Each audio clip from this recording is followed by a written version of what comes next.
Hola, gracias por estar aquí conmigo hoy.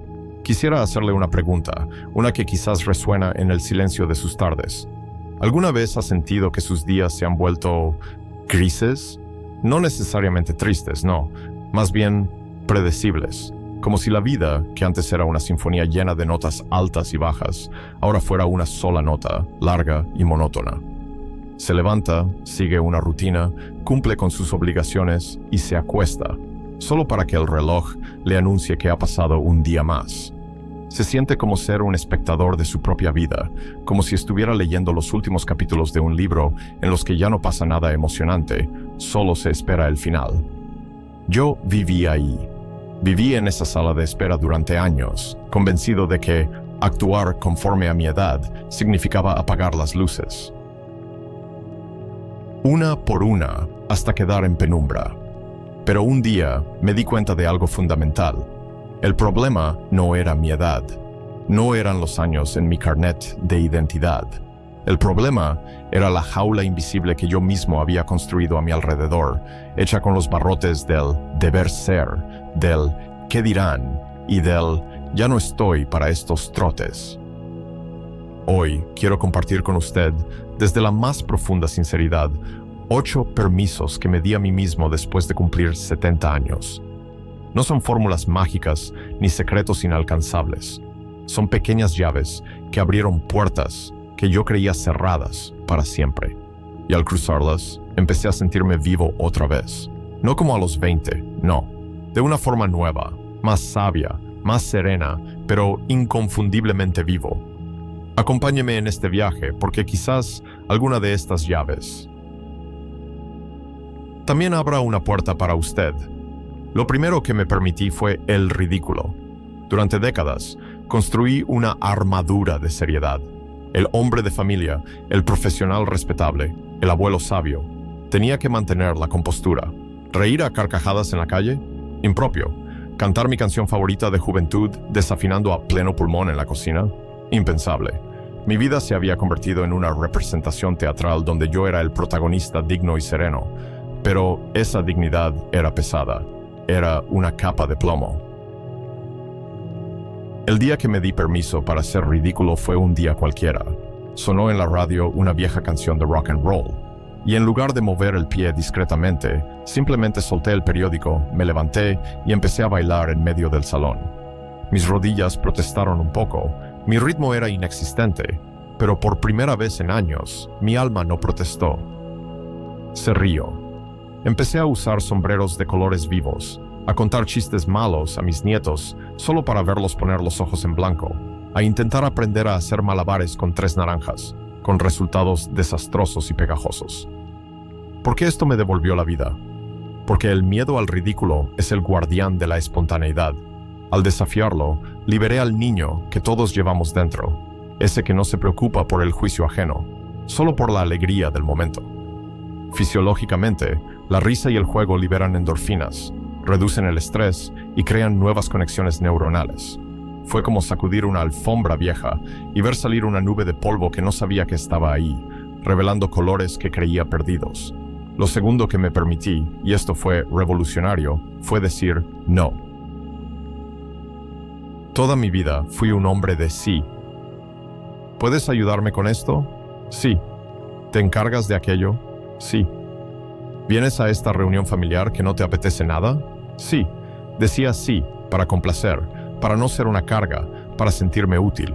Pero cada sí que daba en contra de mi voluntad era un no que me decía a mí mismo. Un no a mi descanso, a mis intereses, a mi paz. Mi energía, a los 70, ya no es un océano inagotable, es un pozo valioso del que debo sacar agua con sabiduría. Empecé a practicar el no. Al principio, con culpa. No, gracias, hoy prefiero quedarme en casa leyendo. No, lo siento, no tengo la energía para ese compromiso. No, esa discusión ya no me interesa.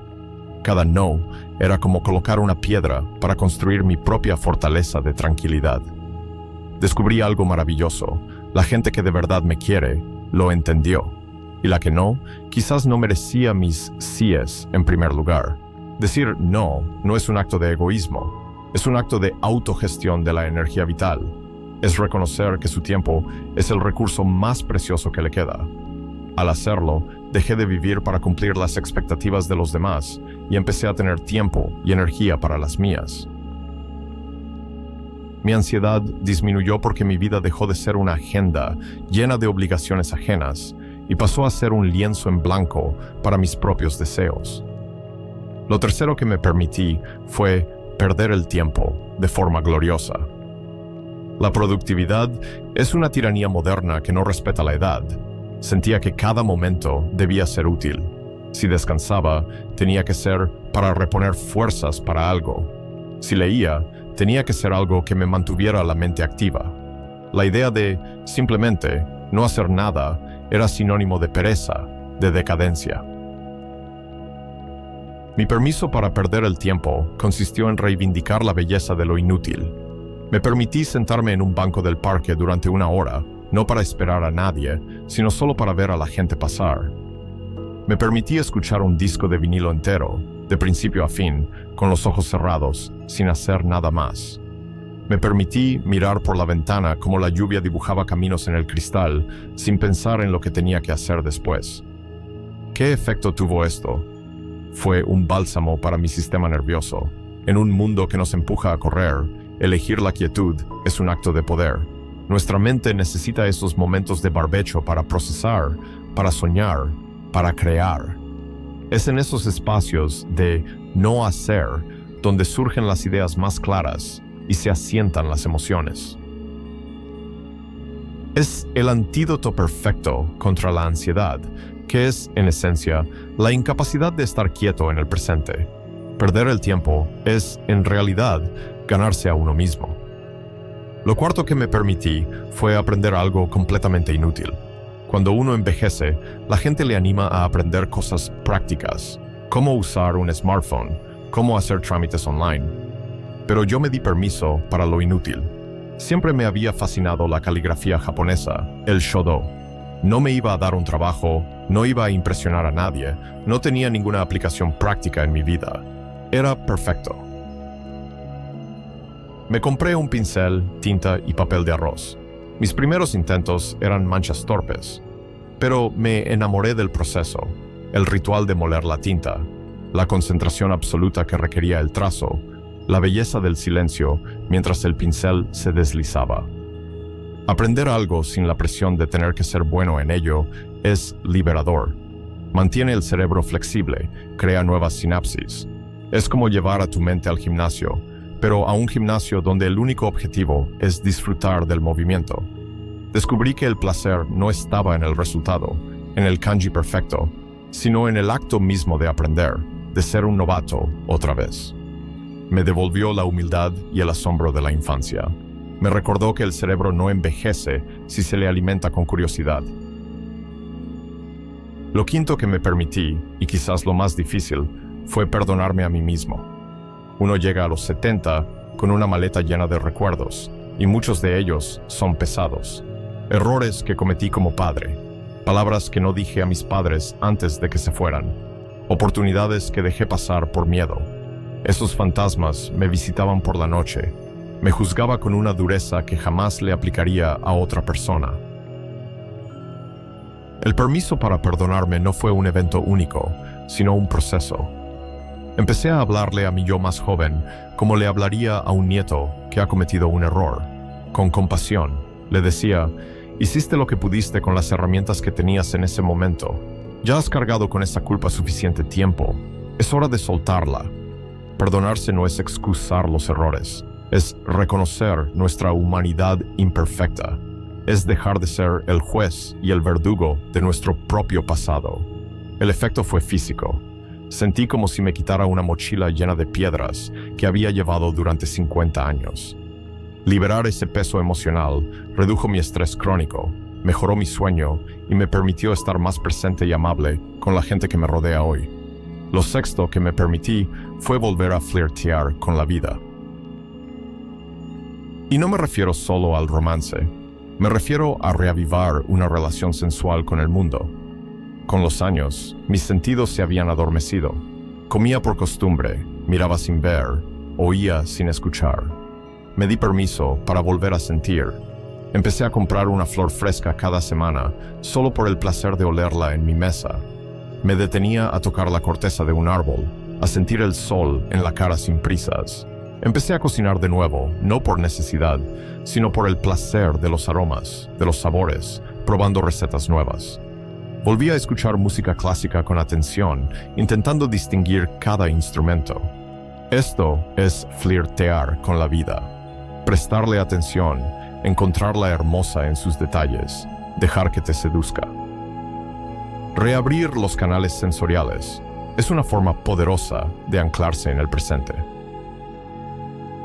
Y combatir la apatía es recordarle al cerebro que el mundo sigue siendo un lugar lleno de estímulos maravillosos, esperando a ser descubiertos. Lo séptimo que me permití fue llorar por lo que perdí. Vivimos en una cultura que nos empuja a ser fuertes, a pasar página.